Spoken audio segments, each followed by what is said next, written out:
Hi, Honest Discussion right here. Someone off of YouTube that I respect a great deal sent me an article about the movie Avatar, which I just so happened to have seen over the weekend. Now, let it be known that I have every reason to diss Avatar since it sort of almost killed me. As I watched it in 3D, my left arm was numb throughout most of it, and I had to leave the theater in the last few minutes of the movie from feeling lightheaded.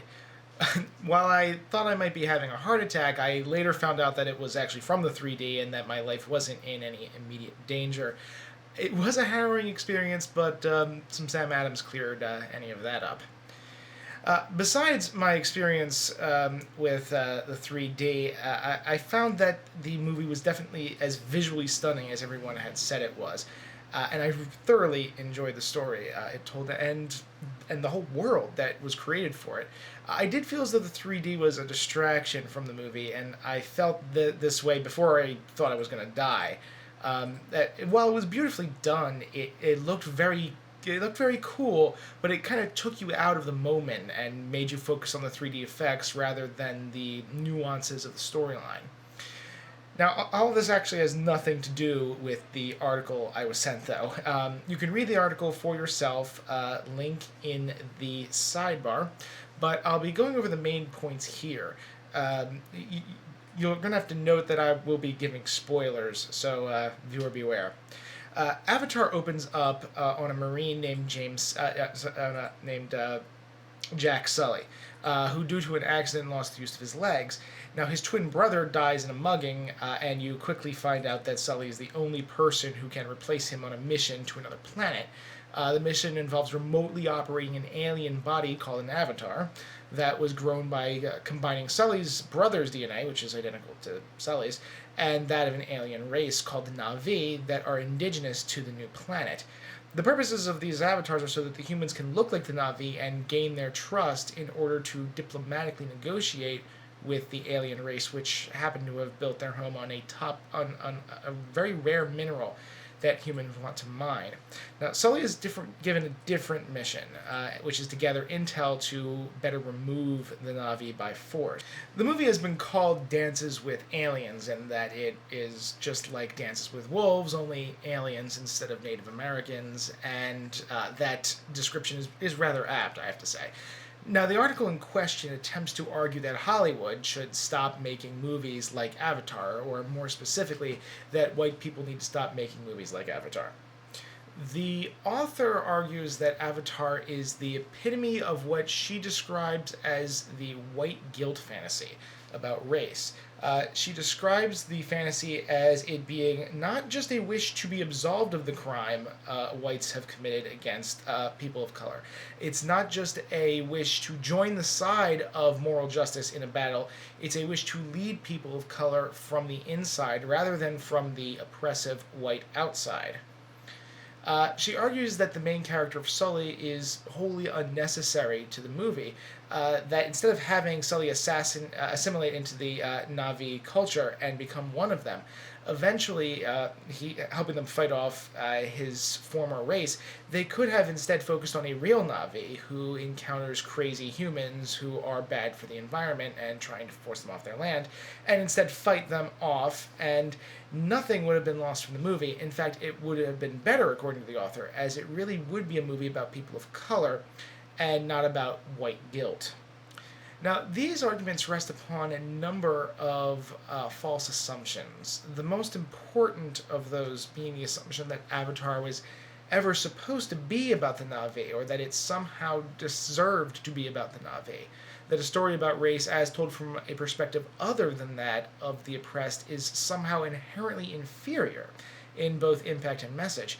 I would argue that each perspective has their own unique importance to the discussion of race, and the author's denial of the value of Sully's perspective seems to be driven by white guilt far more than anything that appears within Avatar.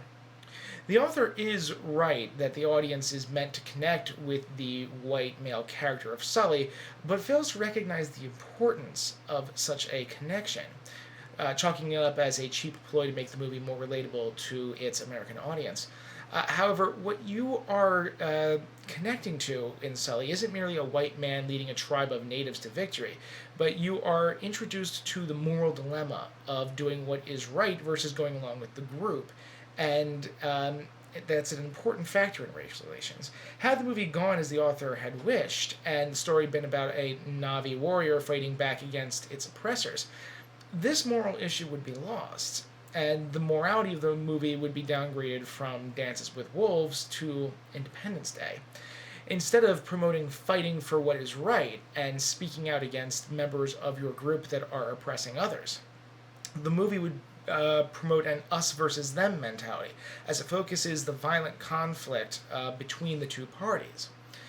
The value of showing oppression from the point of view of the oppressed does not lie in watching them fight back against the oppression, but in understanding the effects that being oppressed brings to a culture and an individual, and thus understanding exactly why such a thing is wrong. This is not the message the proposed version of Avatar would actually impart on its viewers. Again, this seems to be more of a white guilt fantasy than Avatar, as it absolves white of the guilt of being oppressive through showing such oppression fail. Strip away the symbolism and make a movie about the Native Americans defeating the advancing American hegemony, eventually winning and sending them packing. And tell me what lessons are learned here that are not present in Avatar. A story about race from the perspective of the oppressed would be an excellent thing, and it could even include the toppling over of the oppressive force. But in order to push a positive social message, the focus of the conflict must be around the effects of oppression, and to do that with Avatar would require a total restructuring of the plot to where it would not even resemble the original movie. It wouldn't be a bad movie. It could easily be just as good, but we've gone to changing the focus to completely changing nearly every aspect of the story. In order to argue that it should be changed as such, you'd have to argue for exactly why the story as it is isn't a good thing. I would argue that it is in fact a positive message that presses for positive change in race relations, showing due respect to the culture it symbolizes in the Na'vi. It would be one thing if the Na'vi had been portrayed as helpless and weak throughout the entire movie, but instead they are seen as warriors, physically nearly twice the size as a human. In the end, it isn't Sully that lands the final blow to the bad guy, but his alien love interest. And in fact, she again has to save his life as he wasn't strong enough to do it himself. In the end, he decides it is actually better to live as a Na'vi than as a human. The only aspect of the story that elevates the white man character is that he helps lead the Na'vi to victory and rises to prominence. Now, from a literary perspective, this seems inevitable.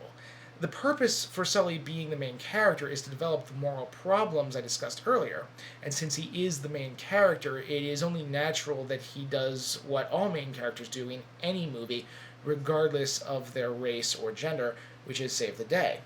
Again, he doesn't do this alone, and it is clear he would have failed and would have died if not for the help of the other Na'vi. The last criticism that I want to address is the idea that Sully in the movie can switch off his avatar anytime he wants and rejoin human/white society, which the author finds frustrating since he eventually becomes the most prominent member of the Na'vi. She says Avatar is a fantasy about ceasing to be white, giving up the old human meat sack to join the blue people, but never losing white privilege. Sully never really knows what it's like to be a Na'vi because he always has the option to switch back into human mode. While the option is available to Sully, to not re-enter his avatar, it is made clear well before he becomes an outcast from human culture that he does not want to pick this option, that he truly loves being a Na'vi. The author sees the fact that the option exists as letting the audience ignore the fact that being oppressed sucks, but I believe that having that option and not taking it sends a powerful message. Sully does have the opportunity to call his mission complete, be sent home with a lot of money, and his legs restored to him, but instead he chooses to become a full Na'vi. In the end, he does not remain leader of the Na'vi people. Believing his role to be complete, he becomes part of the people and fully assimilates, specifically not raising himself above them. In the end, I feel the author's view that the movie is about white guilt is caused, ironically, by her own white guilt. The author seems to miss the purpose of the movie and therefore sees many of the positive messages as demeaning. To say that white people need to stop remaking the white guilt fantasy implies that whites as a group are perpetrating this message and specifically avoiding showing the other perspective, which simply isn't the case. Instead of criticizing Avatar, instead of demeaning the value of one perspective in lieu of another, we should be advocating the roles of both perspectives simultaneously. I hope another movie like Avatar is made in the future so that members of the oppressors will stand up and say something to try to put a stop to the oppression. And I also hope that more movies are made that show the consequences of oppression so we understand what it is like to be oppressed. Both are needed, and both have a place in our theaters. Have a nice day. Honest Discussioner, out.